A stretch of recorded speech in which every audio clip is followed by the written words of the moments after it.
Hello, everyone. I'm your host for today. We are waiting another minute or two to have more people joining us before we start. Thank you.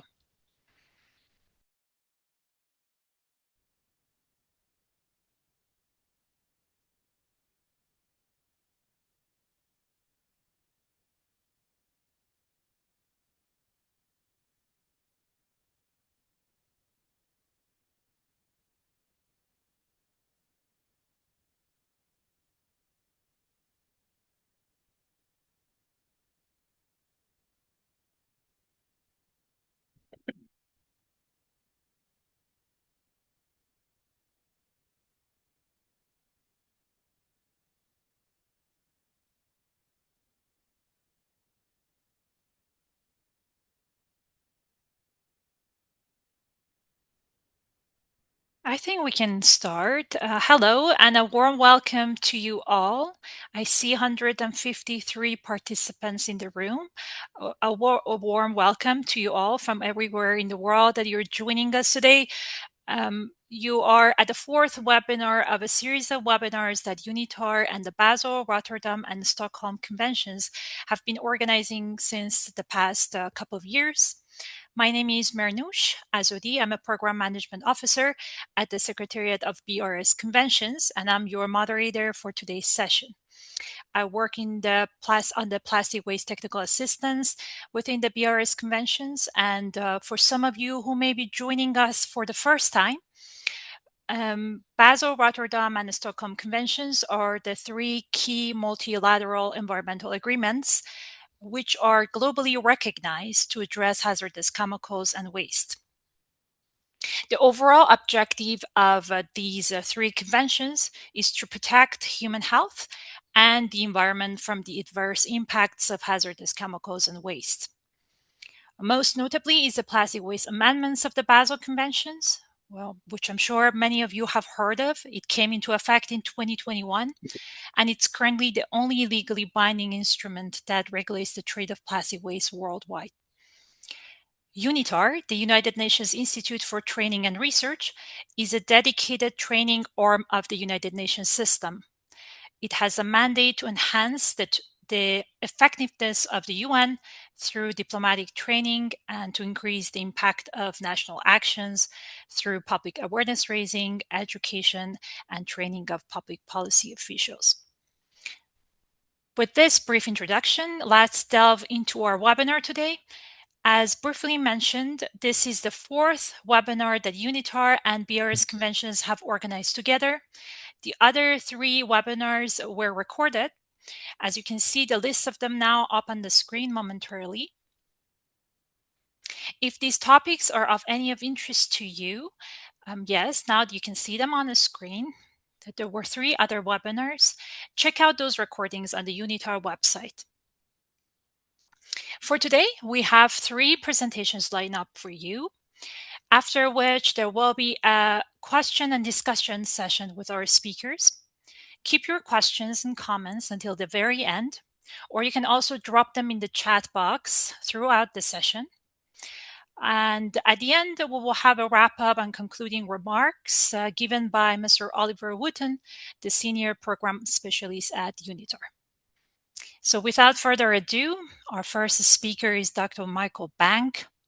He works as a senior scientist at the Institute of Marine Research in Bergen, Norway.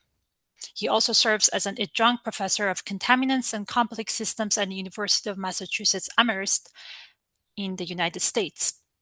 His research is highly interdisciplinary and is focused on three principal themes: how contaminants affect organisms, including humans, how can contaminants in ecosystem compartments be modeled, and how can this information be used in the scientific translation and environmental governance. With this short overview, Dr. Bang will provide you more details into his research work.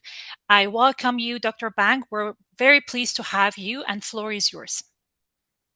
Okay, thank you. And hopefully you can hear me clearly. I'll begin sharing my screen.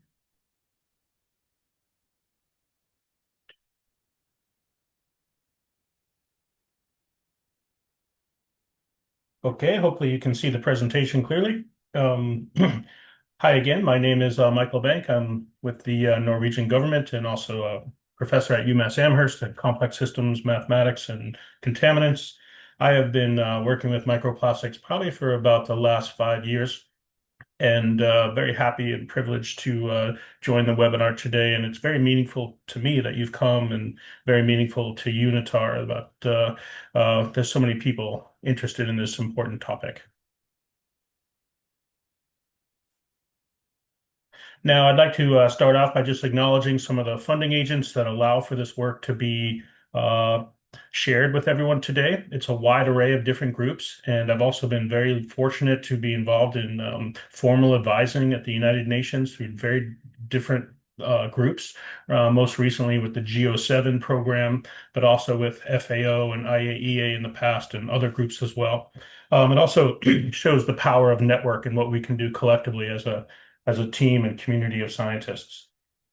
Now, just a small background on what how I come at this important environmental, excuse me, issue. I am heavily involved in machine learning modeling and contaminants.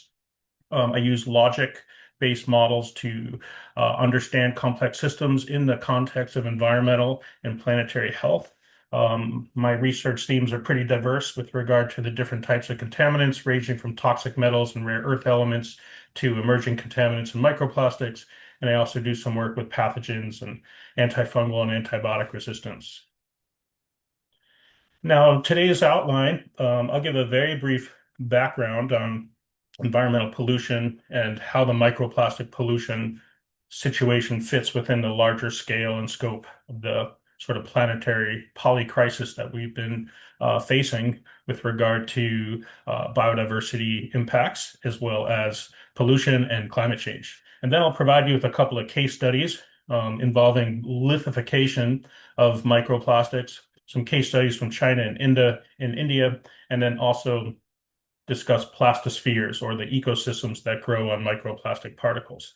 And then I'll close the talk by providing some outlook on public policy, along with some synthesis of the material presented today. Now, as most of you know, the current situation with the environment has been synthesized by many different scientists that we're facing a triple planetary crisis of species loss, climate change, and pollution. This is probably one of the key environmental issues of our time. And at the core of this is the food system and fossil fuel production, which was recently estimated to be nearly 5 billion per hour in environmental damage by the new UN Environmental Program GO7 flagship report that just came out last December. Now, this is important because planetary health has become front and center for many communities who are facing challenges with regard to, say, subsistence fisheries or agriculture in their local communities because of challenges due to climate change and pollution. Microplastic is not only a problem for the ocean, it's also a significant issue on land and in air, as we'll discuss today through the different ecosystem compartments. But most of my work is putting the ocean into context with air and land sea exchange processes. So I see the ocean as a key central ecosystem for research and public policy, but it has to be connected to both land and sea freshwater systems as well, like rivers, to make it more holistic and meaningful for public policymakers. Now, regarding the new World Ocean Assessment, which just came out on June 8th, just a few days ago, these are the most recent calculations coming out of the UN that there's roughly about 52.1 million tons of plastic per year enter the ocean, contributing to approximately 24.4 trillion microplastic particles that impact more than 4,000 species. This is a daunting number, and you can see some of the pictures here outlining the problem in West Africa, as well as looking at some microplastic fibers on the seabed. Now, a lot of people often ask, like, how did we get here and how did we find out about the problem? And like most environmental pollution problems, it's wildlife, or fish and wildlife, I should say, that are really the indicators of the Anthropocene with regard to environmental impacts from environmental pollution. Now, the animals here, the black-footed albatross in the upper right, this is from the Midway Atoll in the Hawaiian island system, which is greater than 1,000 miles from any landmass.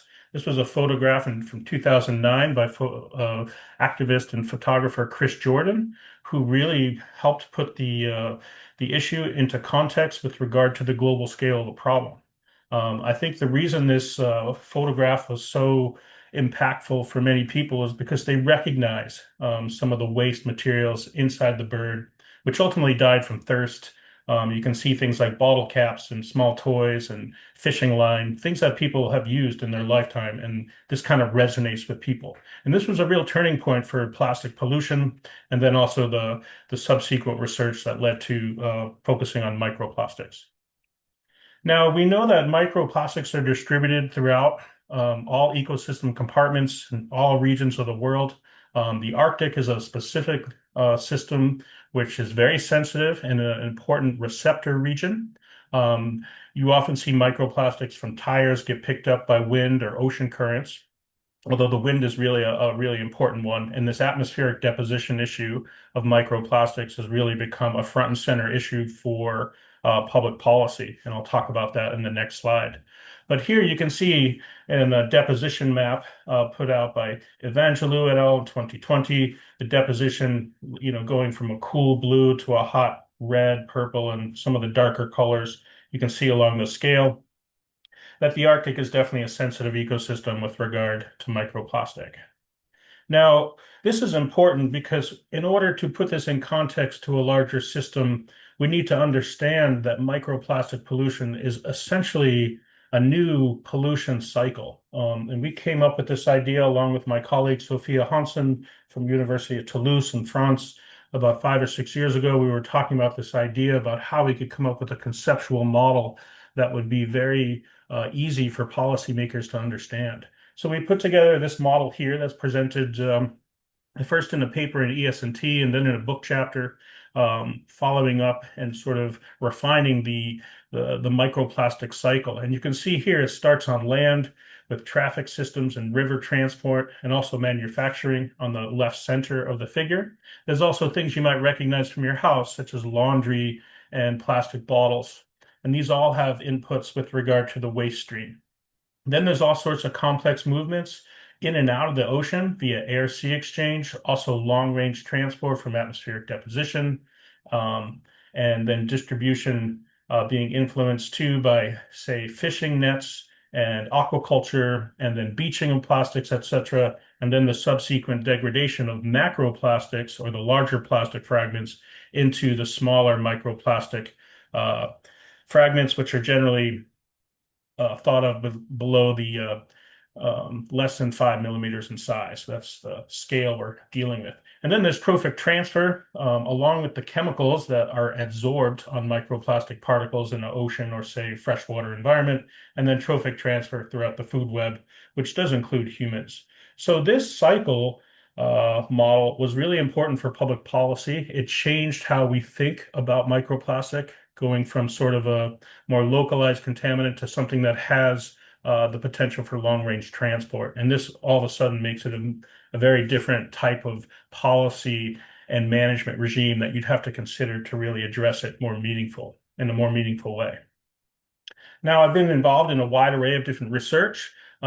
This is a part of the case study part of the lecture, where I'll go through a couple of examples of how microplastics are generated in the environment. This was a discovery by a former graduate student at Tsinghua University in Beijing, who made this discovery of a plastic rock complex in Heishi City in China, along the banks of a freshwater creek. And here you can see the plastic is bonded to the rock, as you can see in the photograph on the left. And we looked at polyethylene films and used X-ray diffraction and micro FTIR. And you could read more about this in the paper as you like. And we found that the polyethylene films were chemically bonded to silicon in the rock with the help of oxygen atoms. And then other substances, polypropylene was attached to the rocks via a physical attachment. Some of the hypotheses of how this occurred is due to sunlight and UV and/or microbial communities. And you can read a bit more about this, but basically this was important with regard to shedding. And once these plastic rocks were observed and we put them into an experimental setting, we showed that they shedded a lot of microplastics in the environment. This attachment of the plastic to the rock. It's a very common thing that you see in nature, a plastic bag completely strewn around a rock. And once it sort of makes that bond, we see that this shedding of microplastics is an order of magnitude greater than those reported for landfill environments, seawater, and marine sediment. So this is just one of many ways that microplastic gets into the environment, and we think that this is quite important and is very important with regard to some of the themes related to land-sea exchange processes, how plastic moves from land pollution into the ocean, which is going to be very critical with regard to management. Now, we also know that ocean currents and seafloor microplastic hotspots are really important for policymakers to consider. The deep ocean currents carry not only oxygen, water, and nutrients, but they often can distribute and make drift possible for microplastics, moving them throughout the seabed. And ultimately, the marine sediment is an important sink for microplastics. And then there can be all sorts of changes and adsorbing of chemicals as well as release of chemicals. It gets very complicated very quickly. We also continue with another case study, also from China, looking at the Pearl River estuary right near Hong Kong, one of the most populated watersheds in the world with nearly 80 million people from Macau to Hong Kong. And we looked at marine sediment, as I pointed out earlier, that the microplastic is ultimately headed to ocean sediments as a marine sink of these important emerging contaminants. You can see some of the distribution of the sampling sites in the Pearl River estuary, as well as the location of Hong Kong and Macau in this heavily populated watershed. The simple abundance, you can see as you go offshore, tends to be a little bit less contaminated.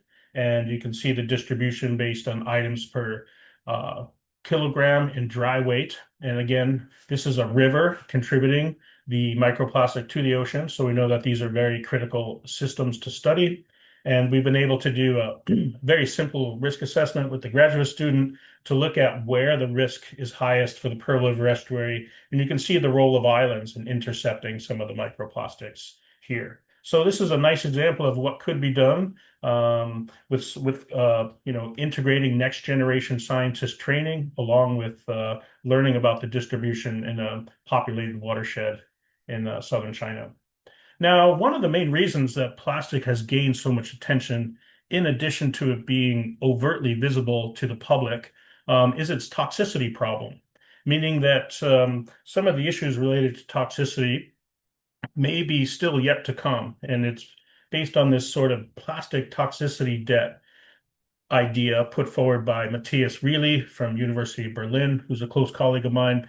He had this great idea that, maybe the plastics, and I believe he's correct in this manner, that the degradation takes such a long time, and the chemical additives that are included in plastics are going to be very difficult to manage because the worst may still yet to come with regard to the release of these chemicals in the future. And this is a really nice example and figure to show how this occurs in nature with the degradation of something as simple as a plastic coffee cup lid.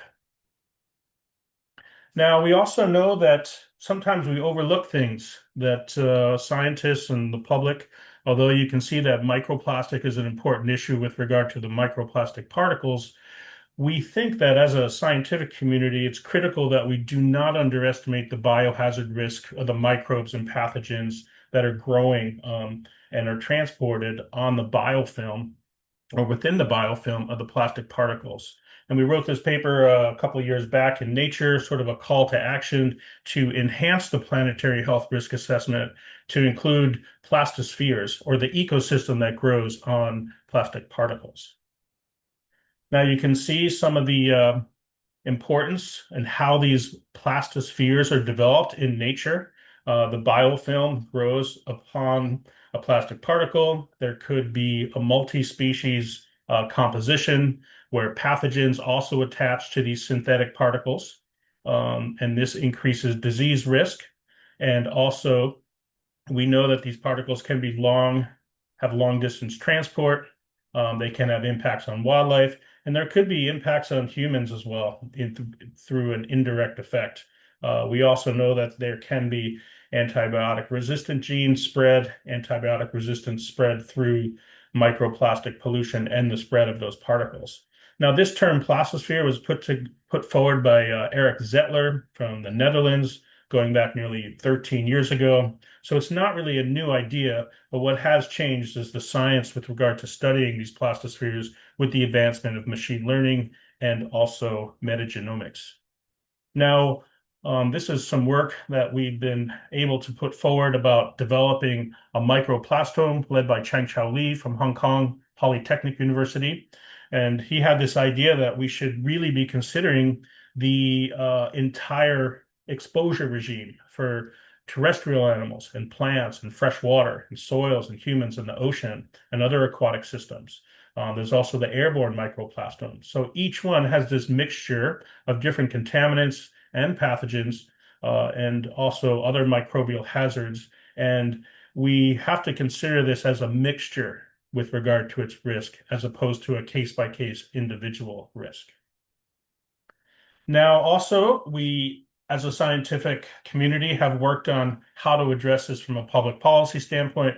This is a paper I led 5 years ago with a very diverse group of scientists, including those from the United Nations IAEA Marine Science Lab in Monaco, where we looked at how to develop a global plastic observation system to look at harmonization and standardization of testing, things like atmospheric deposition, what kind of matrices you'd use to consider land, sea, and human health.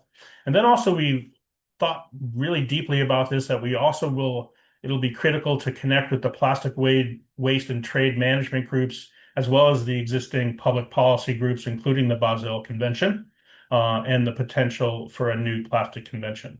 So this is an ES&T. It's a full-length article that you can read. It's open access. And I think it's a good place to start, and it can be connected to some of the additives and chemicals also in the plastic particles, which make this a very complex emerging contaminant to address from a policy standpoint.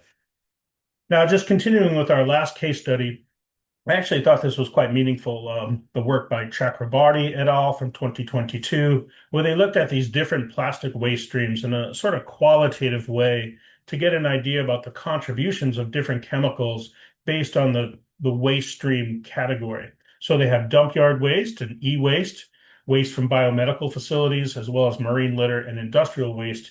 And you can see that different contaminants are connected to different types of waste streams. And this is very important to manage and also for setting up prioritization of which industrial waste streams we need to address first in order to get a maximum benefit from public policy. Now, just kind of wrapping up the talk here, I thought it'd be good to talk about policy a little bit. As a government scientist, I'm charged with doing science and providing advice, but I have no role in policy. That's left to politicians and government officials, et cetera, who work at environmental ministries, et cetera. But I do a lot of advising. And one of the things that we've been working on in Norway is trying to get a better handle on the entire pollution life cycle for microplastics, to develop legislation which includes production along with consumption and waste. And this production part is really important, because if we don't get a handle on production, it's not likely we're going to get a handle on waste in a manner that's going to be most efficient to protect environmental and public health. We know that there needs to be better chemical policy alignment, and that financing details need to be addressed, especially as groups are moving forward with the INC 5.4 UN Treaty on Plastics negotiations. We also feel that there are lessons that can be learned from other conventions, including Basel, Rotterdam, Stockholm, the Minamata Convention on Mercury. All these conventions have learned important lessons that can be shared for some of the new ones, as well as this new UN Chemicals and Waste Science Policy Panel, which I think has enjoyed the benefits of learning from other previous environmental conventions. We also know that sometimes there's a misalignment with existing management, and that sometimes systems need to be updated to address 21st century problems. And we also need to be mindful that plastic production is really an engine, or a primary engine, of climate change, with 99% of these plastic production items being made from fossil fuels. We also know that discharge and the role of a circular economy, a safe economy, is critical to avoid a tenfold increase in ocean microplastics by 2100. By some work I was involved with Bermudez et al., also with the UNIAEA lab in Monaco, that was done near the coast of Ecuador, where we had a long 10-year data set that we've been able to model to show that if we don't get a handle on production, there's going to be dramatic increases. Now, I think the reason and how we got here is because countries do not do well with understanding how to properly consider scientific advice. That is really the main bottleneck to so many issues. And I think there's a way to deal with that is we need to provide training for that. Politicians really need to understand that there's economic, environmental, and public health benefits to considering scientific advice. Now, I'll be wrapping up the talk here with just one more or two more slides. Um, we know that microplastic generation, fate, and transport is complex. There's many pathways. We know that public and policy awareness is really high, and we push for consensus and look for a wide array of stakeholders to help advance this issue in a meaningful and purposeful way to address the problem. And we need to focus on production and upstream pollution to ensure that we get production in the public policy. I think that's been one of the things holding up the UN Plastic Convention negotiations. We also need to advance technology with regard to removing chemicals from plastic, and we certainly can't overlook the biohazard and/or pathogenic risk, sort of this antibiotic resistance connection that we know of with regard to microplastic pollution. And then again, closing with the human health pathways, these can be very nuanced. Drinking water and seafood and also other exposure routes, they need to be considered more fully. And I think we're probably have a lot of time before we develop a tolerable weekly intake for plastics, but I'm sure it's coming eventually, but it's going to be very interesting how they set that up. Now, just to close out the talk, I thought I'd talk about one or two prioritization areas. I think we need to think about sustainable food systems with regard to plastic and microplastic pollution. I think that's a key one. You can see here in the slide, there's other interesting things that we need to do. I think machine learning will be critical to do some data mining. And then also some of the human health risk assessments really need to consider not only the chemicals, but indirect and direct effects from pathogens. So with that, I'd like to close with this picture that I use in nearly all my talks these days. The ocean is really under threat, and we have a window now that's kind of closing more and more each year about how we can get a handle on it. But there are studies to show that we can clean up the ocean in roughly about 30 years. And it's really like society is this white line in the middle, and we have to make some decisions regarding if we want to keep heading in the direction we're going, which is sort of the top part of the picture, versus the ocean we want, which is really on the bottom of the picture. So with that, I'd like to thank you and just remind you that it's very meaningful to me that you've come today. It's also meaningful to me that you work as hard as you do to address this issue. And whatever your role is, whether you're a scientist, a policymaker, an attorney, or a student, your work is very valuable and meaningful to me. So please keep that in mind. And thank you again for the opportunity. And I'm very grateful for the chance. Thanks again. Thank you very much, Dr. Bank, for this great presentation. I'm going to code the number, and I hope I'm correct, that 24.4 trillion microplastics enter the marine environment, and that's very striking. We have this pleasure of having scientists today that are involved in policy making. So I hope that you prepare your questions for Dr. Bank and our next two speakers. You stay with us until the very end. I already see a few questions lined up in the chat box. Continue dropping your questions there. Thank you so much, Dr. Bank. It was great. And with that, we move to our second speaker. Our second speaker for today is Professor Michelle Bloor. Dr. Bloor is a professor of environmental science and risk at the University of Glasgow. She's also a research director for Scotland's National Centre for Resilience. Her research explores real-life challenges related to chemicals, waste, and pollution. She will introduce her research in more details with you. We are very pleased to have you with us today, Dr. Bloor, and the floor is yours. Thank you so much, and thank you very much for the invitation to talk today, and also for such a large number of people coming to hear from us. As Michael said, we're very, very appreciative, and we hope in some way that our work can feed into the processes that you're all involved with.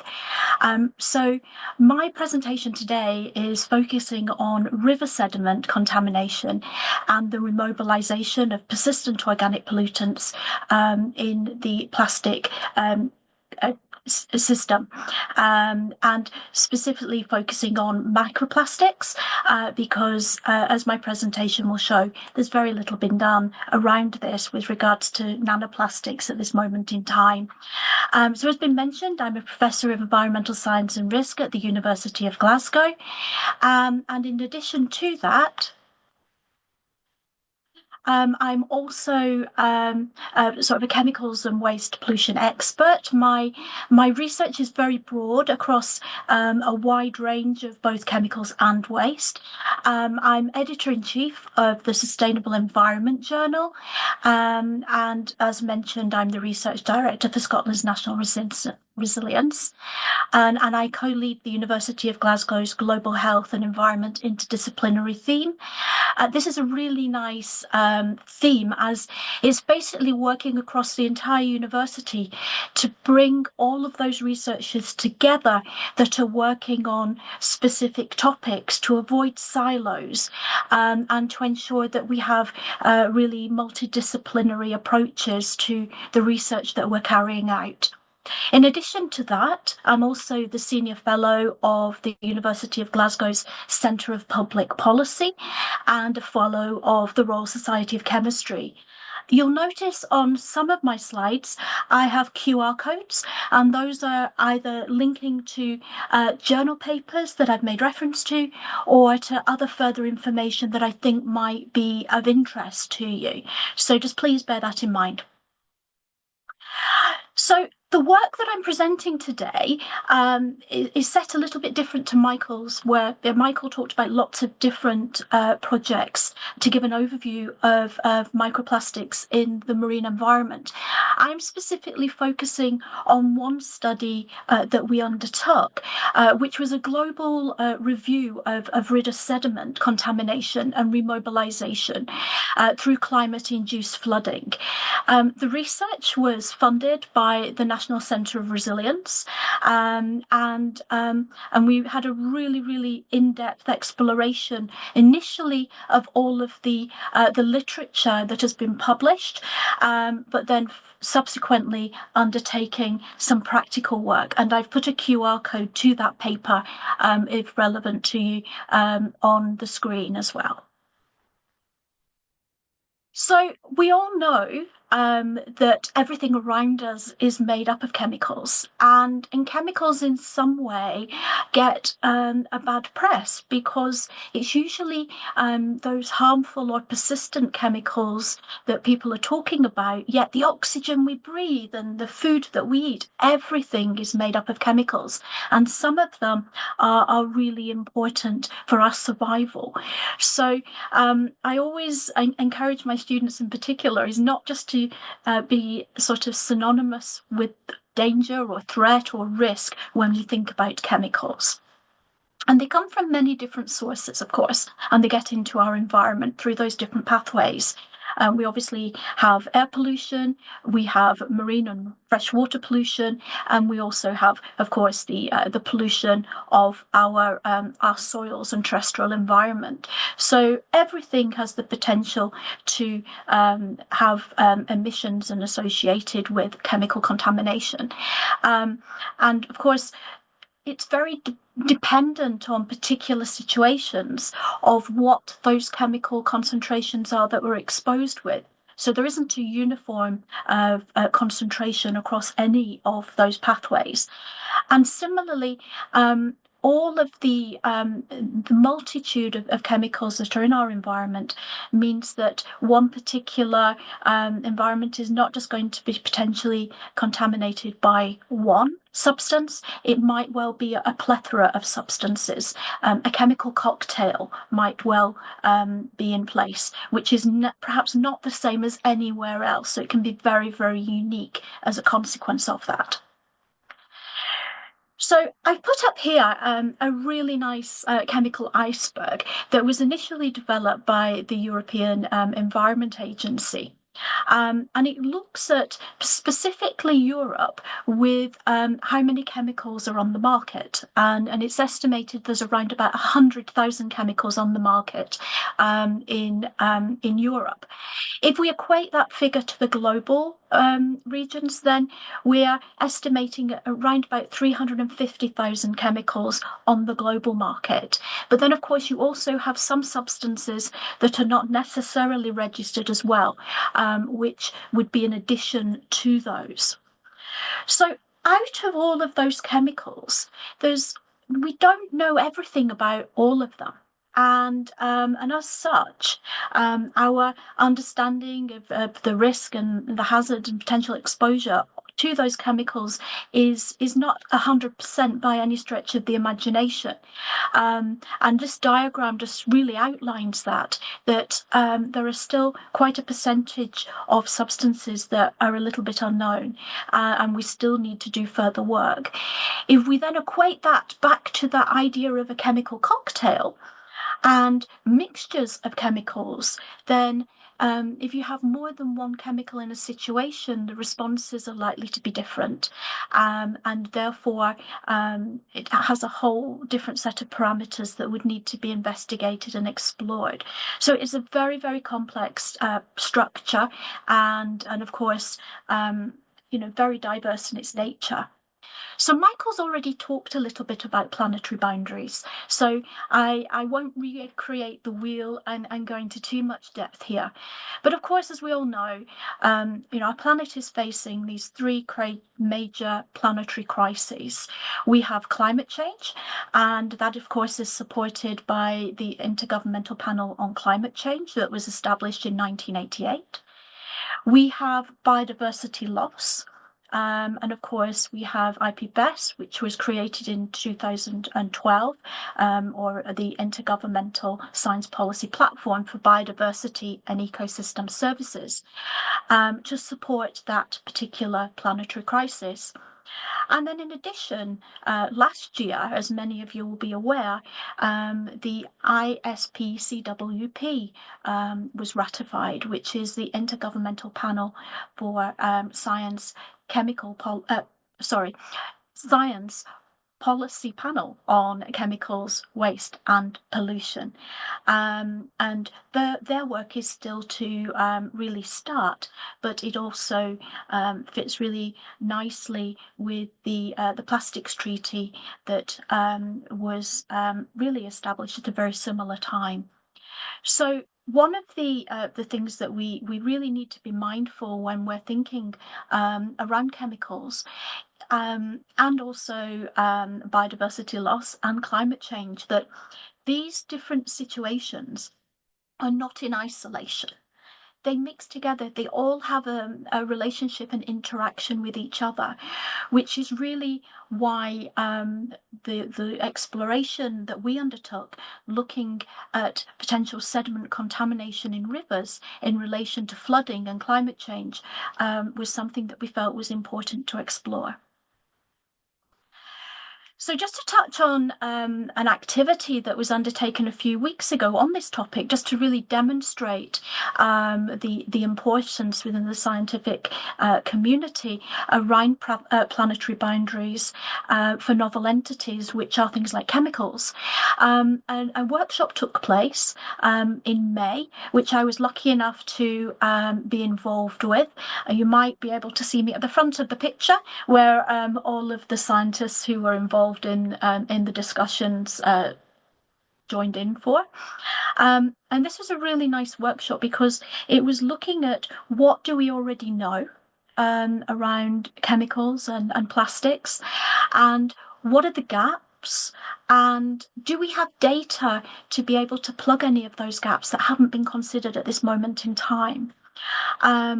We're subsequently meeting this Friday and over the next few weeks to put together a report from that workshop with recommendations. And I'm really excited to be part of that and for what those recommendations might well be and how it might be useful to you potentially in the room. So sources of pollution into our freshwater it come from many different situations, and similarly that can be from our waste treatment centres that are releasing treated material into our freshwater environments. Of course, certainly in the UK and many other countries, the water is the sort of the effluent from these treatment systems does not really remove any chemical contamination, and therefore that is then emitted into our freshwater systems. Similarly, we have agricultural runoff, which might be releasing things like microplastics from farming into the river systems. It might also be releasing pharmaceuticals with regards to animal excrement that might well pass through into the water body. So, and similarly from our factories with regards to releasing of substances. So there's a whole host of different situations where chemicals will get into our environments. And of course, that's not just necessarily microplastics or nanoplastics, it's a whole range of different substances. That chemical cocktail, in truth. So within our aquatic or freshwater environments, of course, we have our river water. We have our sediment that tends to be at the bottom of the bed of our river. And then we have, of course, organisms living within that environment. That might well be macroinvertebrates, the small bugs and beasties that we find present in our fresh waters, and similarly fish and other species that might well be present. So research has clearly demonstrated that the contaminants from chemicals and microplastics can be consumed by the organisms that live in our freshwater habitats, and that those substances can also potentially accumulate in their bodies, and something that we call bioaccumulate, and suddenly they can also be moved up the food chain. So, for example, if you have a macroinvertebrate that has eaten some plastics or other chemical contaminants, and then a fish comes along to eat that macroinvertebrate, then they will be increasing their dose within their body. And similarly, if a human then also ate that fish, it would move up the food chain. So that bioaccumulation is a quite important process in which pollutants can move from species to species, and escalating the potential challenge around contamination. So a classic example that I'm sure you've all heard of where this approach was undertaken was in 1956 in the Bay of Minamata in Japan, when methyl mercury was released from a chemical company into the Bay of Minamata. That contaminated the fish, and subsequently humans ate those fish and became contaminated themselves, and Minamata disease evolved from that. So if we think about our river structure, usually a river starts at a source. It can be on higher ground. And then that water travels through the countryside or wherever that river might well be, where its channel is. And then eventually, after several different tributaries join that river from different areas, it will go out into an estuary and then potentially out into the ocean. So On its travels, the water isn't just a pure substance moving downstream. It collects material on its path. So that might be sediments, soils, it might be leaves, it might be a whole host of different materials that churn around with the water because it's very fast moving at source. And then as it moves down towards the estuaries, the flow of the water tends to slow down and it releases its sediment, which is being spun around in the water when it's faster moving. And that's what creates the mudflaps that we have within our estuary systems. But that sediment is also being displaced along the stretch of the water when the water, the stretch of the river when the water might slow down. But it can also, as the water level rises through perhaps heavy rainfall or snow melts, that can also speed up the water and then interfere with what is being deposited from those sediments. So this is just to give you an idea about how a river system looks and operates, because it's quite important to be able to then appreciate the challenges around contamination of rivers, but then also how to potentially deal with these situations as well. So rivers, as I've just mentioned, they're fast flowing, they're basically dynamic systems. No one river is the same. Some are wider, some are deeper. Some of them have a longer stretch than others as well. But what you tend to always find in rivers is something that's called a riffle pool system. So riffles tend to be areas where you have stones that are built up into little piles, or you might have, a tree branch that's fallen off into the water. It changes the flow of the water. It makes it churned up, and you'll see in the picture that it's often got a froth on the top. So it's more vibrant. It's got more oxygen in that type of water. And then once you sort of move down through the river, you might find areas that are slightly deeper. And that depth means the water's moving more slowly. And those tend to have less oxygen as a result. So this undulation of riffles and pools really can have a sort of change the way that both contaminants are or chemicals are situated within river systems, but also the way that we sample them, and also the way that the sediment that we're talking about today moves within it. You'll see from the bottom picture, we've got the flowing water, and then it's demonstrating that the sediment or the rock at the bottom of the river, the sediment bed, and that the sediments that are being churned up by the water as it's moving, because it's holding those sediments, some are being released. And those releases, if they're large particles of sediment, they might well sink to the river floor. Or if they're small pieces of clay or silt, they might well just be suspended within the water column. So this is the River Dumfries, the River Nith in Dumfries, which is a local river to the university that I work at. And you'll see that the first picture here is on a lovely summer's day. The water is very, very calm. And you can see in the top picture where that was taken, I think when it was a little colder, because I've got a woolly hat on, but still the water is, relatively calm. It's within its channel, and it's not overspilling at that point. The bottom picture on here is the River Nith when it bursted its banks due to flooding.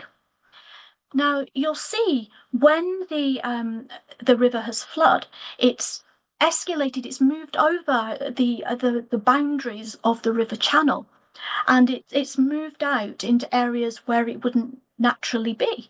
It's covered the terrestrial environment. It's moved into some homes that are on the banks of the river, causing damage and contamination potentially.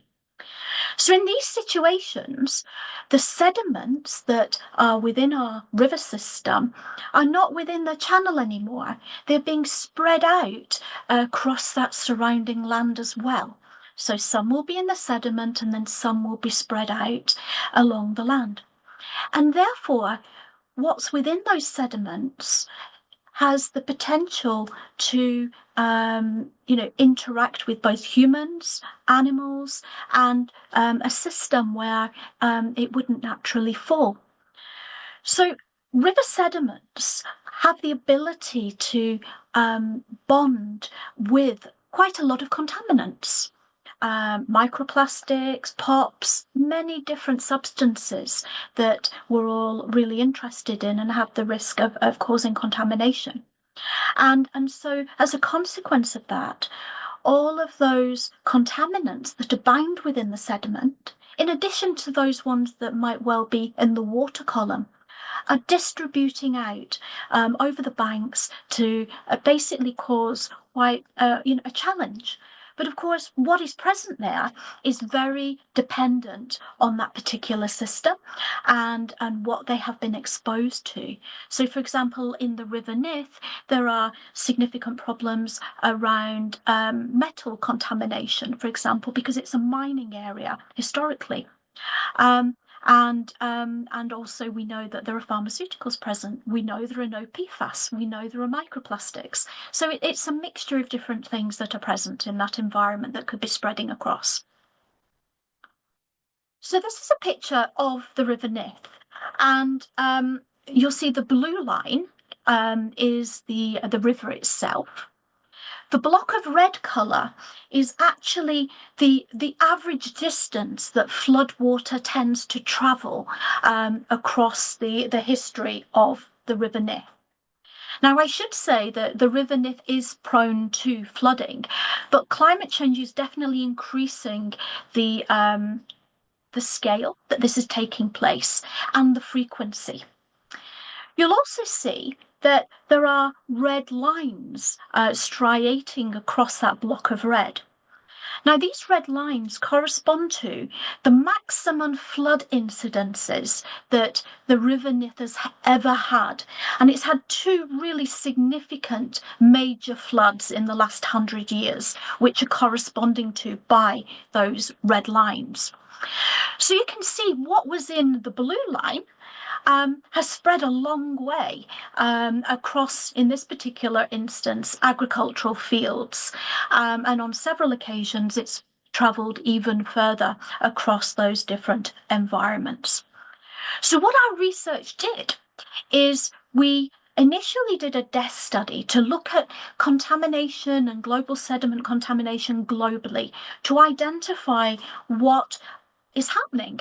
What methods have been used to actually extract the contaminants? How have they been monitored?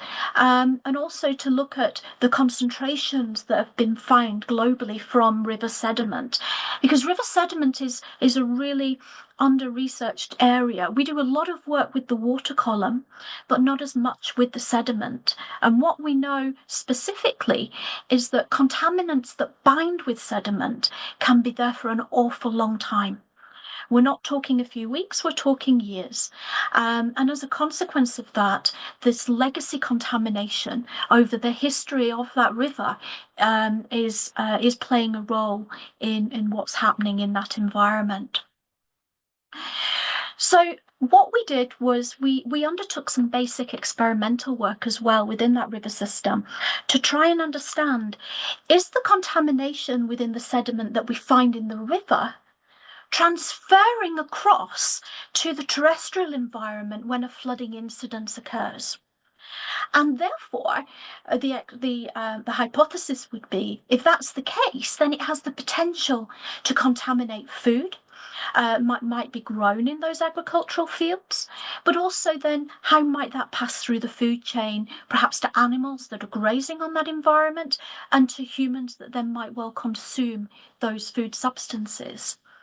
At the moment, because this is a work in progress, we have looked to identify if the contaminants that we've been finding in the stream, in the river itself, spread with flooding incidents onto the terrestrial environment. And we have identified that yes, they do. Why is that? Well, we know that suspended particles and matter, both organic and inorganic, bind with sediments, such as POPs, such as microplastics. And we found also that microplastics, smaller than 2 millimeters in size, have been really abundant in deeper river water.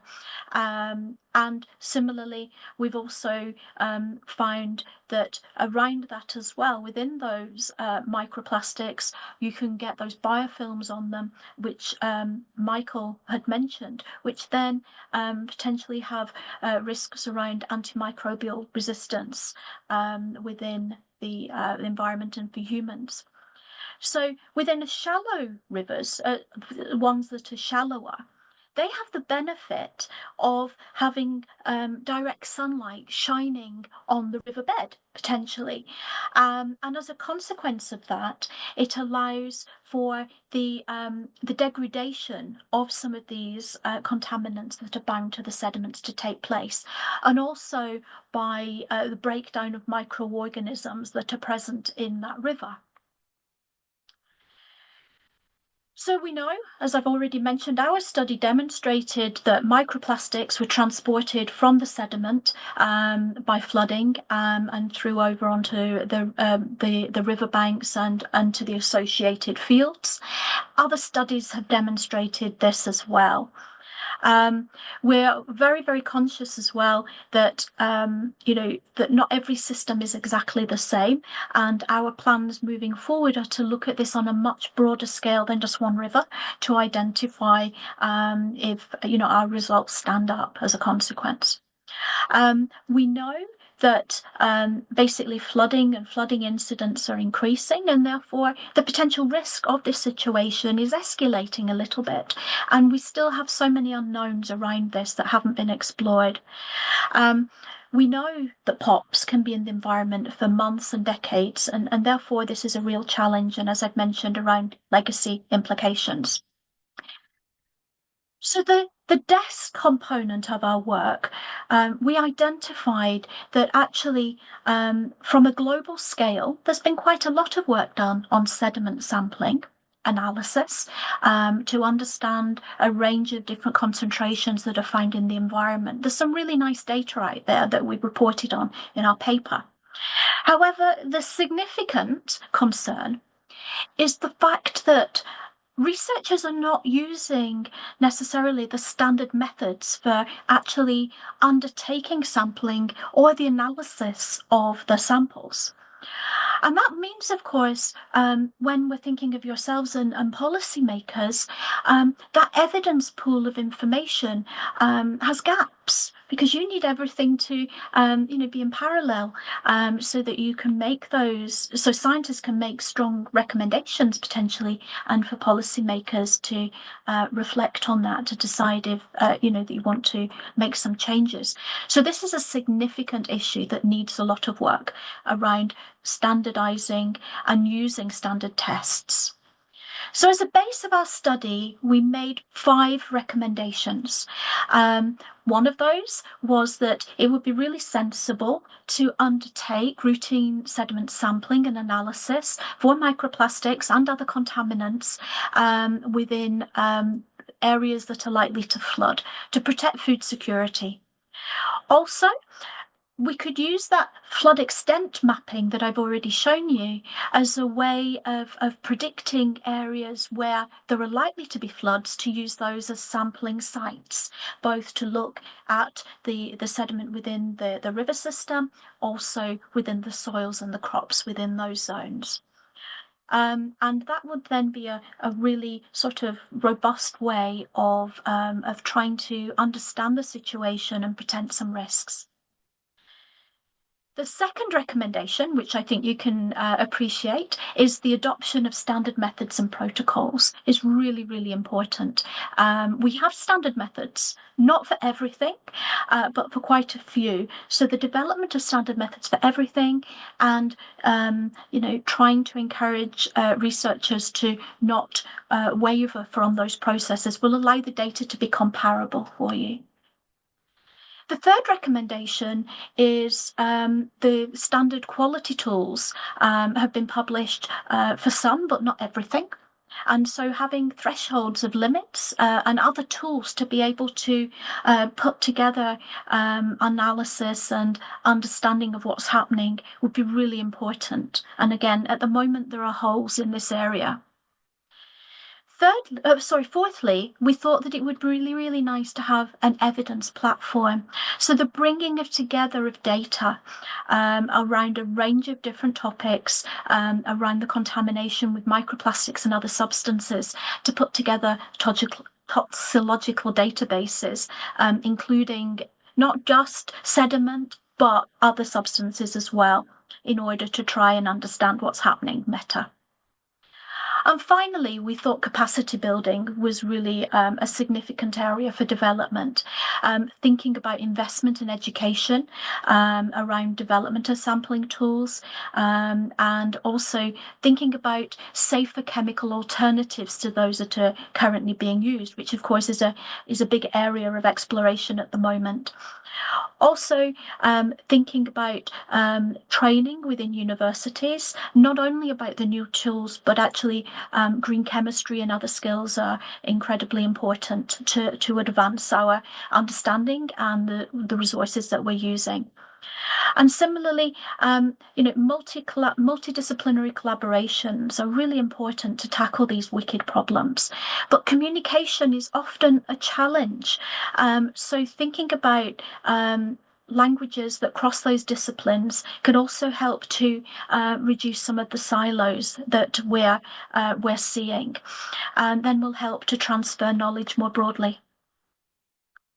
So in addition to the study that I've just shown you and the recommendations, I just wanted to touch on a couple of other things that we have been involved with, linking to that sort of safer chemistry side of things, thinking about alternatives and thinking about those gaps that might well be there for science-based policy making.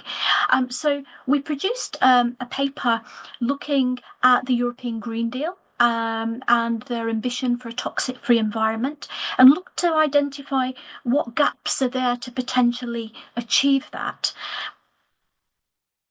We've also done some work building on John Elkington's book Green Swans, which is all about sustainability, to actually look about, are there any green swans within chemical pollution? So green swans are success stories.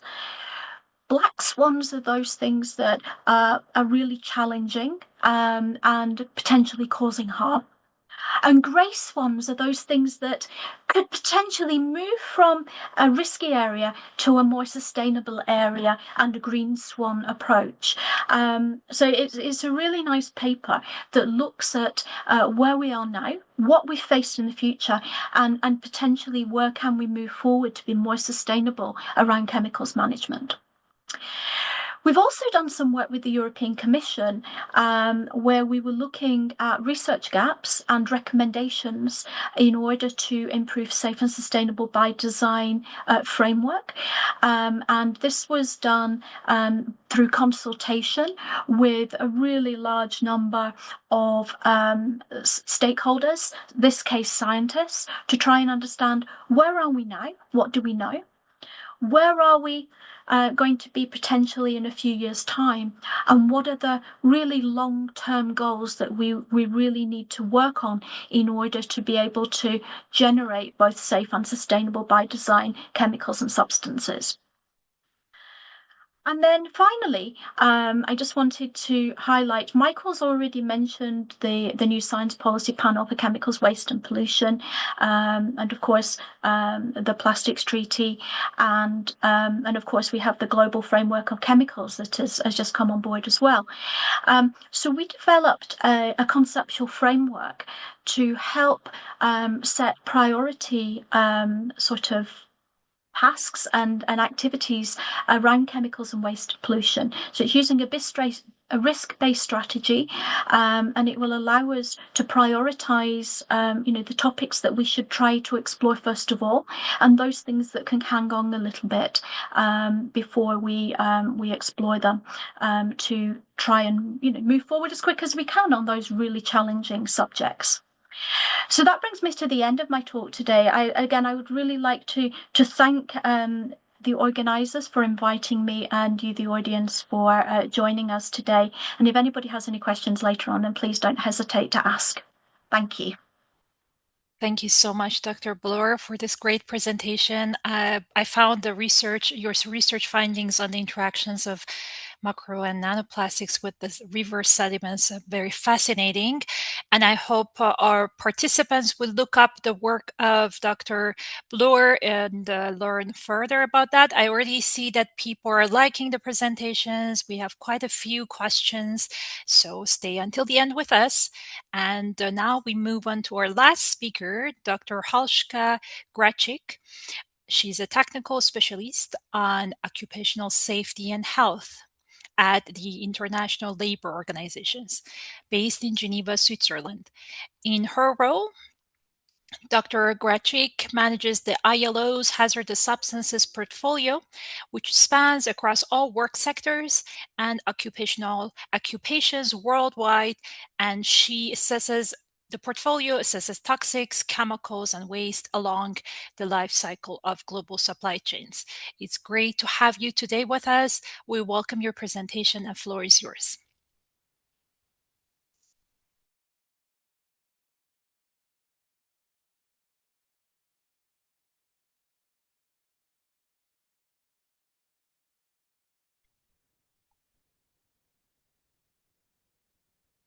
We see your presentation, but we cannot hear you.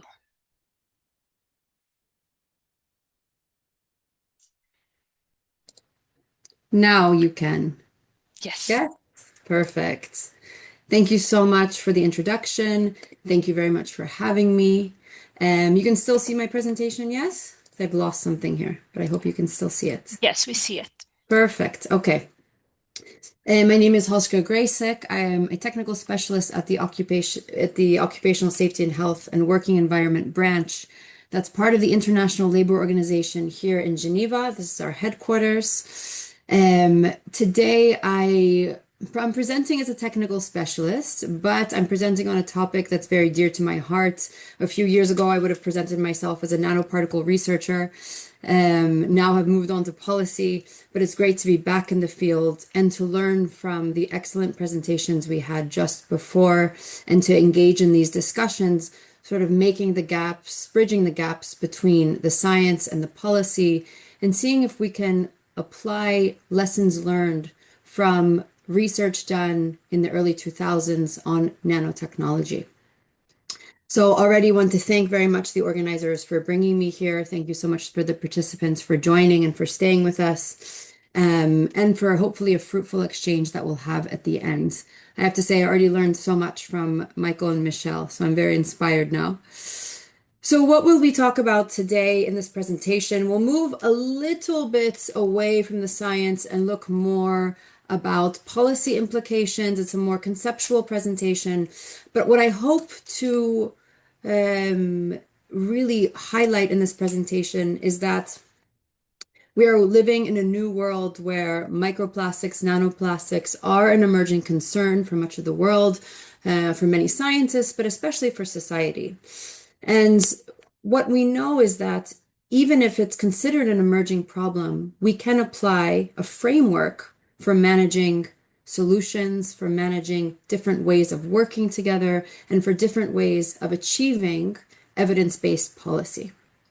So the start of nanoparticle research that started back, let's say, late 1990s with the huge increase in the production of engineered nanoparticles led to great increases in research, in policy discussions, in new types of workings between scientists and regulators. And there's a lot that we can learn from that experience.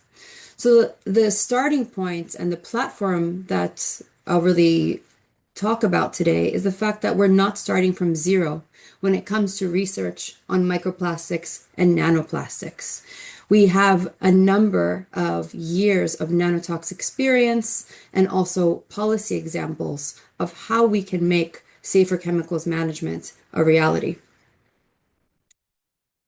So I want to take you back in time a little bit, not much back in time, but let's say let's say late 1990s, early 2000s. This was a time, as I mentioned, that there was huge increases in applications of engineered nanoparticles in engineering, in medicine, in food production, in different types of fields. There was a very significant interest in these kind of consumer applications. But there was an even greater interest by the science community and also by society about potential human health impacts and pathways of toxicity, questions about dose response. And there was a lot of difficulty here when it came to regulatory challenges because of the speed at which nanoparticles were being produced and being applied in our consumer goods. The regulatory challenges that were of particular interest to our research group and also the work that we're doing now with the International Labor Organization is the concern for occupational exposures. Knowing that while consumers are being exposed to some of these particles, there's an even greater exposure potential for working populations that are on the front lines. So workers that are exposed during the manufacture and production of different goods, and also at the end of the life cycle, during disposal and during waste management.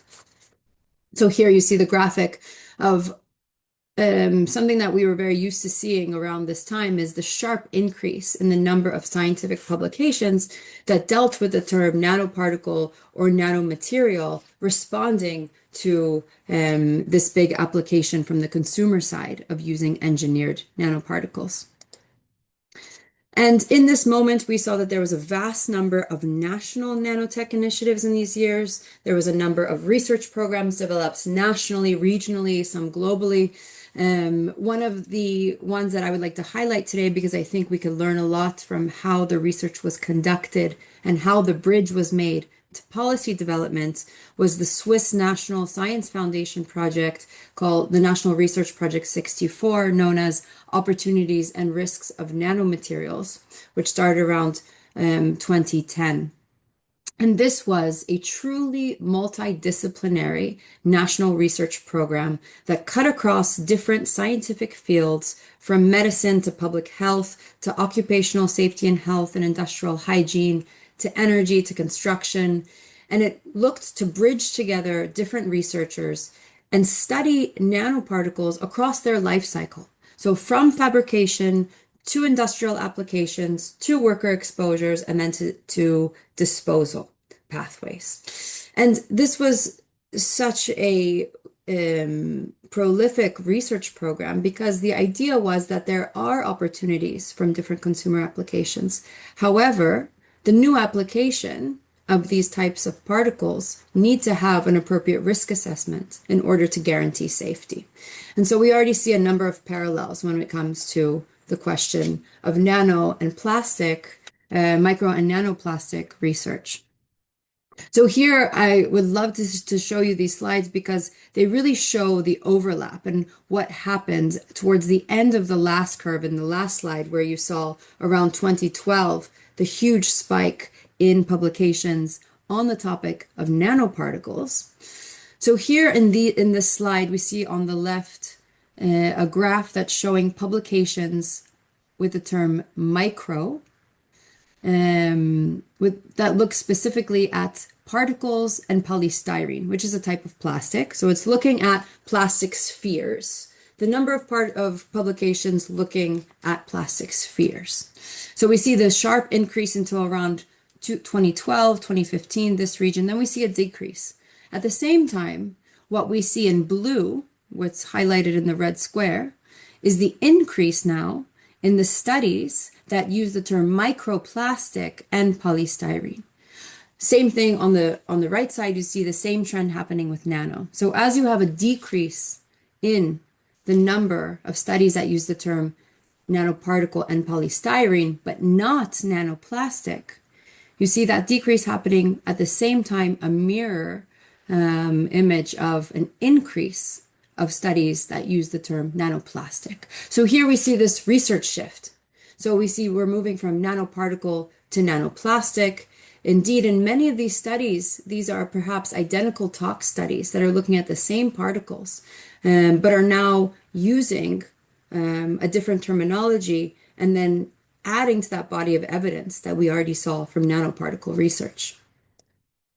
But let's look a bit deeper into this question of, can we be comparing engineered nanoparticles or even incidental nanoparticles and micro and nanoplastics? How do they relate to each other? How are they different? We see, first of all, that just being in the nano range, of course, gives us very similar toxicological mechanisms. We're looking at nano range materials that have completely different properties, completely different behaviors than their bulk counterparts. They have, in many cases, similar toxicological pathways, whether that's inducing oxidative stress, inflammation, or leading to translocation throughout the body after being inhaled. However, we see a number of very key differences, and it's critical that we highlight this here when we're talking about this unique link between nanoparticle research and nanoplastics research. And a lot of this information you've heard already from the previous speakers, Michael and Michelle, that have talked about the huge heterogeneity of microplastics and nanoplastics because of the hundreds and thousands of different chemical additives that nanoplastics can contain. You see this on the right side. The polymer types that could be used, the size range, the shape. And here, the question of degradation is extremely important because we see already a fragment of micro or nanoplastics can look very different than an engineered nanoparticle. We see these highly irregular shapes due to natural degradation, due to UV, temperature, time, environment. And we also see that the morphology can be very different. There was nice pictures in both the last presentations that really showed the diversity of micro and nanoplastics, so what they might look like, whether that's a fiber, a sphere, a different type of shape. But we have this big heterogeneity when it comes to the type of particles that we're encountering. So very different again from engineered nanoparticle research, where we were always thrilled to see a perfect bell curve of natural distribution of the sizes of the particles. Here, I think it's very different. We also must consider the issue of the Trojan horse effect, which is also described in the last few presentations, namely the idea of having the biofilm surround the nano or the microplastic, create its own plastic sphere, and create its own different types of toxicity and different types of hazard potential just because of that microenvironment that's happening. And here also we see the difference when it comes to regulations. Working with engineered nanoparticles and working in the occupational safety and health space, a big question was the development of occupational exposure limits and how we can try to quantify the exposure of workers to these hazardous materials, which is a very different situation right now when it comes to nanoplastics. So just a word about the terminology, because it's something we'll come back to. It's very important to recognize too that there are different terminologies that are used, and just because we're using the prefix nano doesn't mean that we have the same terminology from engineered nanoparticles to nanoplastics. So we see that we do have a different definitions. We go up to 100 nanometers, the official definition from ISO many years ago about engineered nanoparticles, but different when it comes to nanoplastics. And this is mainly due to not only the specific size number, but about the characteristics. So this is about particle behavior and not necessarily about a strict limit when it comes to going only up to 100 nanometers. Now, however, the terminologies here, I mean, they're quite well accepted. So we know that a microplastic up to 5 millimeters, and we have that boundary of 1 micron, 1,000 nanometers, often for nanoplastics. So let's look a bit deeper into this question, how nanoplastics might relate to nanoparticles, engineered ones specifically. Following the steps of risk assessment, we would start with hazard identification. What do these particles look like? So I already described some of the differences between engineered nanoparticles. We have the question of the type of material that these micro or nanoplastics can be made of, the hundreds of thousands of different chemicals, the chemical cocktails that was very well described by Michelle. And also here, I'd like to highlight what Michael mentioned is the question of the toxicity that comes from long-term degradation, which is not something that was often encountered in nanoparticle, classic engineered nanoparticle research because of the often biopersistence of some of these nanoparticles and the single type of element that usually made up these engineered nanoparticles. So it's a very different space than the one from engineered nanoparticles.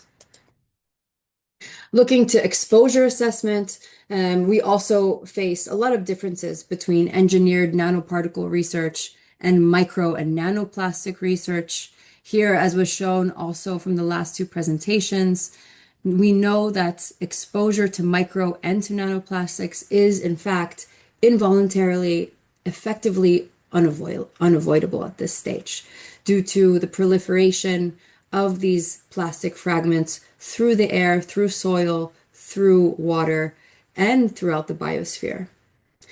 So this is an interesting situation that scientists find themselves in because unlike when we were studying engineered nanoparticles, we no longer have an unexposed control population to compare ourselves to. So we know that there's more than 1,300 species where plastic fragments have been found. And so we know that the ubiquitous exposure of micro and nanoplastic poses a difficulty for scientific endeavors, but also really makes the plastics problem as a standalone when it comes to widespread exposure. Now let's look at some of the routes of exposure and the impact on the human body. Here we're following similar particle dynamics. If we look at nanoplastics, we're following similar particle dynamics than engineered nanoparticles in that we're following a Brownian motion, usually through the lungs where the smaller particles, the smaller the particle, the deeper that it could go into the lung, the larger particles penetrating higher up, and the smallest ones going all the way to the bottom, sometimes in the alveolar region if they're small enough and able to cross the barriers and then move throughout the bloodstream and translocation. So we see from a number of studies, we have confirmed the presence of micro and nanoplastics throughout various organs because of these translocation pathways. And here there's a lot of evidence that can be learned from engineered nanoparticle research where we were able to do a lot of tagging of particles, following particles throughout the body, understanding where they could go based on their size range. But, of course, as mentioned, micro and nanoplastics, very different than engineered nanoparticles. We have the whole biocorona effect of the different absorbed types of metals or chemicals onto the top of the particle, potential agglomeration of the particles that are happening. So we have a similar framework for translocation with many different caveats based on the heterogeneity of the micro and nanoplastics. So I'd like to talk a little bit about the exposure assessment, but take it a bit further onto the occupational side, because this is something that we worked with a lot, and highlight the fact that where we are right now in micro and nanoplastic research is very similar to where we were when it came to nanoparticle research a decade ago, in that the understanding was there that we are all exposed. However, workers will face that double burden of exposure. Millions of workers. We know that there's up to, for example, 20 million informal waste pickers around the world. These waste pickers that are dealing with plastics every day, doubling their exposure. They're being exposed through environmental pathways, the way that we're exposed, but they're also being exposed because of their jobs. And it's not just the waste pickers, it's also from high energy processes, 3D printing, different types of production procedures where workers can be exposed. And again, we're still at that stage where we're lacking the exposure limits to be able to understand biological monitoring for workers, and we're also lacking the ability to control those exposures.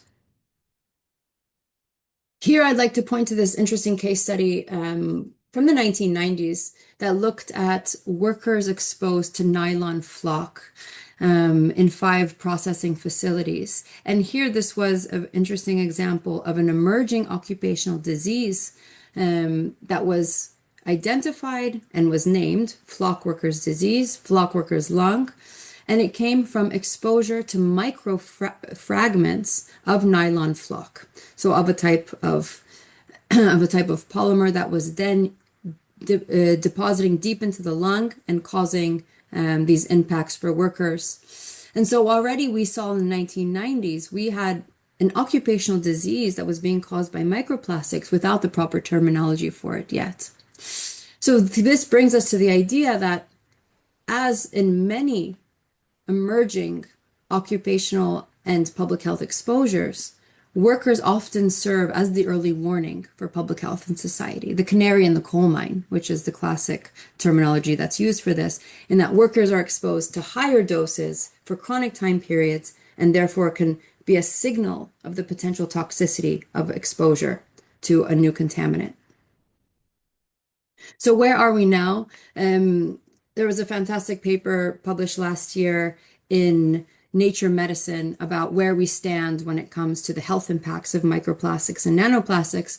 And it was fascinating to read the conclusion because it truly reminded me of the work that was done on nanoparticle research a decade ago, in that there's a few basic conceptions where we stand right now.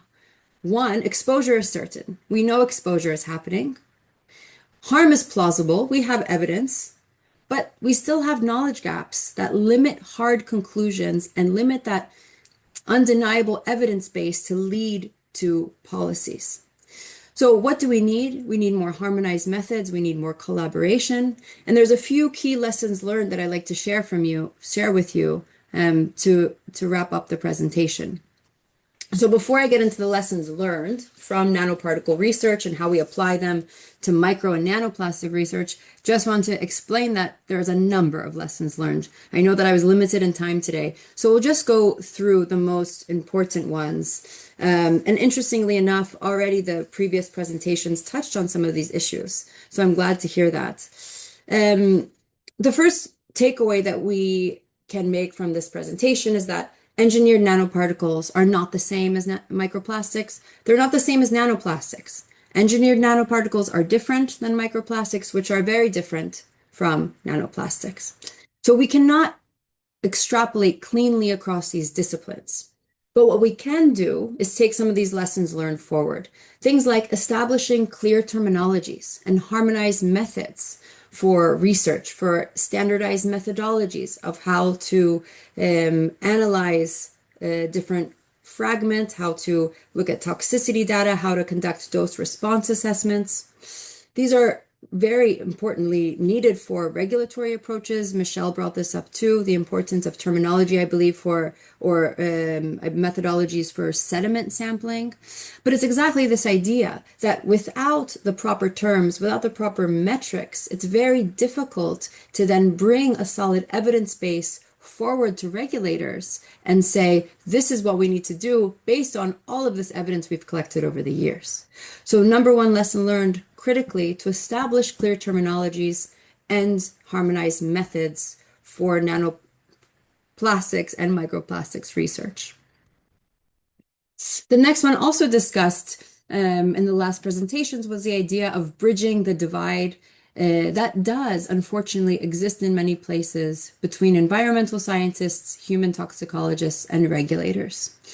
We know from nanotoxicology that the problem spans too many disciplines for one single community to solve alone. We've already in the last two presentations touched on a number of different types of scientists and policymakers, whether they're engineers or industrial hygienists or human toxicologists or public policymakers. These are all part of the community that needs to solve this problem together. So this is something that was clearly established in the Swiss National Science Foundation project that truly tried to bring together not only multidisciplinary researchers, but also tried them in their own work to create those linkages with global scientists and global research institutes. The third part now goes a bit beyond not only bridging those communities, but now it's about engaging stakeholders and engaging consumers and engaging broader society to achieve real-world impact. As we saw with nanoparticle research, there's always fear where there's uncertainty. And there's a big risk in not engaging stakeholders early on. There's a big risk in miscommunicating potential risks of different types of exposures. And so here, we've learned that lesson, not just from nanoparticle research, but from many other platforms as well, that early engagement of key stakeholders and broader society, civil society, is very important to achieve that real world impact. We know this ourselves from working at the ILO, that social dialogue, which means working with our tripartite constituents, bringing employers and industry, bringing workers and trade unions, and bringing governments to the table early on in policy development is the key to success and is the key for uptake and implementation. Here's my last lesson learned, that we shouldn't be starting from scratch. I already started with this slide at the beginning that even though we're looking at a relatively new area of work in terms of the complexity that's come up, the methods and the frameworks and the institutions and the researchers, they exist. We shouldn't be rebuilding from zero. We should be transferring what works and also what doesn't work. And importantly here, we've talked about some different frameworks. We should be leveraging the governance framework that already exists. We talked about the Basel Convention, the Global Framework for Chemicals, the Science Policy Panel.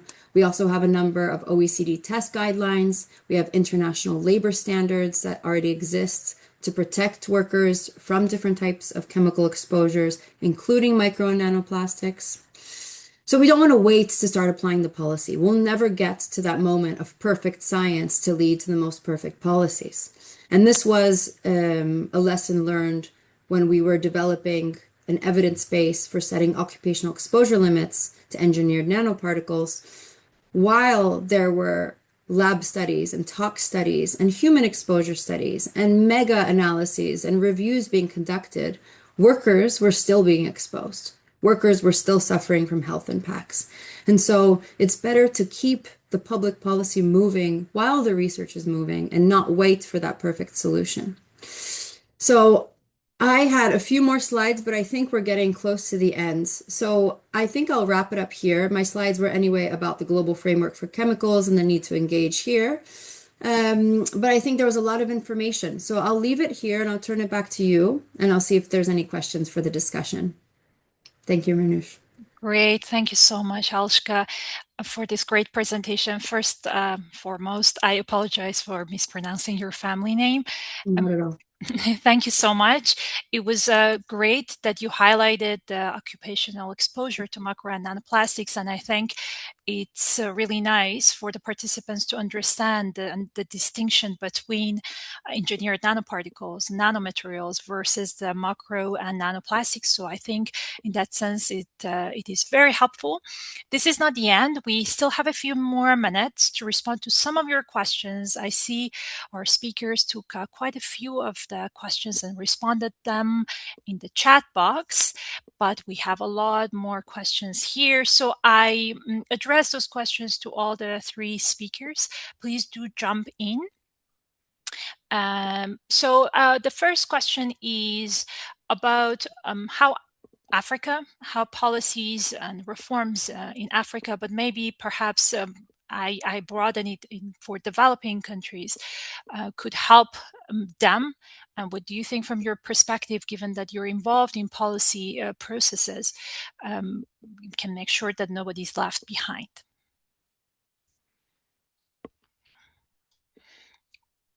If you have any comments to that, please do jump in, and keep the answers short, such that we could take a few questions.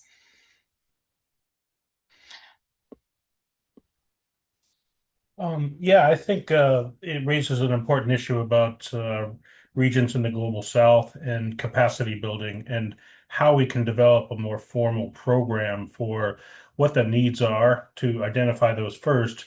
And then we have had very successful programs through the Nansen program here in Norway, through the Norwegian NORAD program for development and aid, and then also the IAEA technical program, which is already having a global program on microplastic and capacity building in over 100 countries, including several in Africa. So there are some programs existing. Maybe the need is to help notify people that these are available for member states. That especially in Africa, the program at IAEA and Nansen is something that's been going on quite long. In the case of the Nansen program, it's over 50 years in aid, not all of it on microplastic, of course, but that has become more of a focus as we meet the needs of member states. But also the IAEA Technical Cooperation Program can, I think, fit a lot of the capacity building needs for Africa. Great, thank you, Michael. Any other comments, or should I move to the next question? Yeah, okay, so I see no reaction. There is a technical question about the chemicals in plastics. So for people who don't have that background, maybe either Michelle or Michael, if you could comment, is it possible to separate chemicals from plastics technically?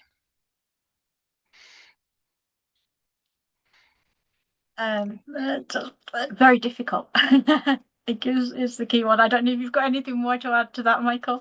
Well, it's expensive, and Yeah. I put a couple of really, novel techniques that are expensive, but there are solvent and CO2 based methods to remove chemicals from plastic and make sort of a chemical-free plastic residual that can be reused. But then you're still left with having to process those chemicals through some other method, maybe pyrolysis or some other treatment. So you're still left with the treatment of those chemicals. But it is available, but it's very expensive. And there are some limitations. I don't think we're right at the industrial scale yet, but there are some new projects in the EU that are addressing this with some small businesses that are working on technology. So it could be coming in the future. It's possible. Great, thank you for that. There is also a question, do you know of any best available technologies to remediate the environment that is contaminated with nanoparticles, such that they are not mobilized in the environment further? Any comments on that? Yeah, I think that question also was asking how do you remove them to avoid also legacy contamination, if I remember correctly. And that's a bit of a problem because obviously they'll be all mixed together potentially, or all in the same environment. So you would have to look potentially at source of where these substances were coming in to try and avoid actually having them released, I think, to avoid the legacy side of things. But again, it is possible to remove, nanoplastics and things from water, for example. But doing that on a large scale is going to be a very expensive, as again has been mentioned, and I don't think we're quite there yet to be able to necessarily implement it on a larger scale. Great, thank you so much. A question specifically to Halshka here. They ask, from a policy perspective, what role should security agencies play in responding to and managing macro and nanoplastic contamination, especially in Africa, maybe / developing world? where environmental contamination is already an emerging challenge? Thanks for the question. Well, I think here we really have that principle of all organizations should be working together on this challenge because it's exactly that, especially in situations where there are a number of competing priorities, like in a number of different regions around the world, where safety organizations, whoever is ready to step up to the challenge and is able to bring in different stakeholders to work together on this issue, I think that there's a huge role that they can play. And also, it's a role that, there's not one size fits all for regions. And that's the key here, that in different regions, we might not need different stakeholders that are working together. And it's not one only paradigm for how to respond. Great. Thank you, Halshka. Another question, and maybe this is for all the three speakers. To understand the dynamics and pathways of macro and nanoparticles in the environment, you first need to understand the fate of microplastics litter to the environment. I'm wondering, how do you connect and model these pathways? What assumptions do you usually make? How do you connect mass units often reported for mismanaged plastic waste with microplastic particles unit? Thanks.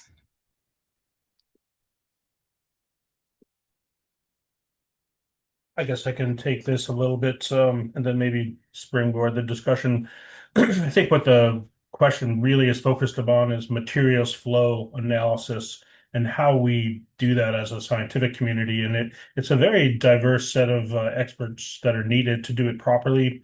You need to have people who are involved in the plastic trade to understand the litter aspect of it, and then probably some chemical engineers to understand some of the plastic additives and those flows as well throughout the pathways eventually up into humans, which would involve some human health scientists. But ultimately, having a pretty traditional materials flow analysis linked with machine learning is really what a lot of people are working on now to look at fate transport and also sources. The degradation studies too about how macroplastic or big plastic pieces get into the smaller microplastic and nanoplastic particles, that's starting to be more and more well studied. And that includes a whole another suite of scientists often focused on polymer chemistry and degradation. So I think it can be done with this materials flow analysis, but it's like the other speakers have talked about today, that it will require a diverse set of expertise and a very broad array of different interdisciplinary approaches.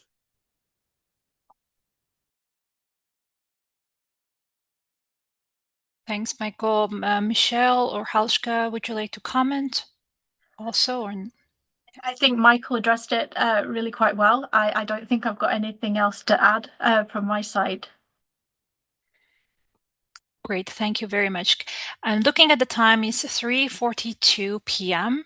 There are still a lot more questions to take. However, we're running out of time. Thank you so much for your engagement. This has been great, and it shows that a lot of you have a lot of interests in this topic. I saw a couple of questions about further learning opportunities.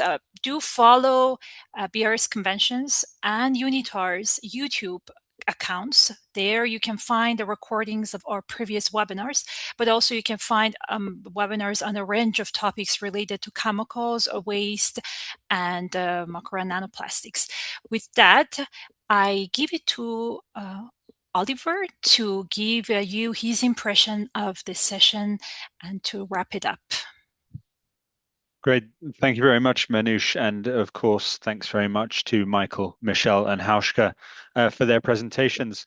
I will just give a few reflections. I certainly won't try to summarize some of that science. I hope it's been very useful to you. I very much appreciated Michael's presentation. He acknowledged that, or he sort of started with introducing the triple planetary crisis, as well as referencing a need for a plastics convention. We also heard later about the Science Policy Panel on Chemicals, Waste and Pollution, the Global Framework on Chemicals, and the Basel Convention. These are, of course, important frameworks for us. I thought his comments on bonding of plastics and impacts of how these shed in different environments very interesting. And he also explained research indicating that maybe we're still awaiting some of the most toxic components of plastic waste, with nanoplastics perhaps the last or generally still to be released in the environment. Thanks also to Michelle. This was great to hear of so much in-depth knowledge on rivers and parts of Scotland. We heard about the chemicals iceberg and this interesting fact that many thousands of chemicals we still don't have or understand the true characteristics of. And this is compounded when we think about the cocktail effects already from chemicals that we don't individually have data on. We had an interesting exploration of how rivers form and change over time and as they proceed towards the sea and ocean, and how this can heavily impact where contaminants are released or settle, and how this may affect or influence sampling. We also heard how contaminants in rivers can be mobilized during flooding incidents, with one recommendation that regular flooding sites would therefore be likely sources or recommended sources for regular testing. On testing, we also heard that recommendation a few times with Hauschka as well, that there should be more standardized testing. A third recommendation from Michelle was again mirrored by Michael for establishing threshold limits. And also, it was interesting to hear of the ideas of development of a global platform, capacity building and training, which of course UNITAR is very interested in, and that call for sustainable alternatives and sustainable chemistry. From Hauschka, we went a little bit more into background on research and that reminder that we have decades of research on nano and microplastics, though also over this time a large increase in production and use of nanomaterials. Hauschka also highlighted how the increase in research publications has shown a shift from the use of the term nanoparticles, moving to referencing nanoplastics. She further outlined how the engineered nanoparticles can have very different characteristics compared with nanoplastics, and how this creates very different levels of degradation.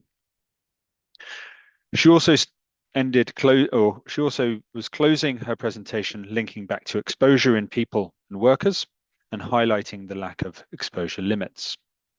Also, that reminder of ILO's approach to developing agreements and activities in a tripartite fashion, emphasizing the need to work across stakeholders and sectors as we develop policy and further science, acknowledging that she did say we cannot always wait for the perfect science and perfect policy. These are some of the key things that I heard today and were most interesting to me. So again, from my side, thanks very much to everyone. As Manoush mentioned, we have done a series on nanoplastics, so we'd be very grateful to work with the Basel Convention Secretariat, with colleagues across the IOMC, such as ILO, and we appreciate greatly the experts, so 2 who have joined today and 2 who have, many who have joined us before as well. So we will be sharing links to where we will post the recording. We will hopefully put up the presentations and continue to share information with as many of you as possible. So thanks all for joining today, and thanks to you, to Manoush, for moderating, and back to you to close up. Thank you very much. Thank you so much, Oliver, and many thanks to everybody who joined us today. Do not forget to follow us on social media and on our YouTube pages. That would help you be informed about our next webinar. And do reach out to the speakers or to us if you like to engage and learn more about their work. And once again, thanks for joining us today, and wish you a great rest of the day. Bye. Thank you. Thank you so much for the organization. Thanks, everyone. We talk soon. Yeah. Thank you so much. Bye-bye.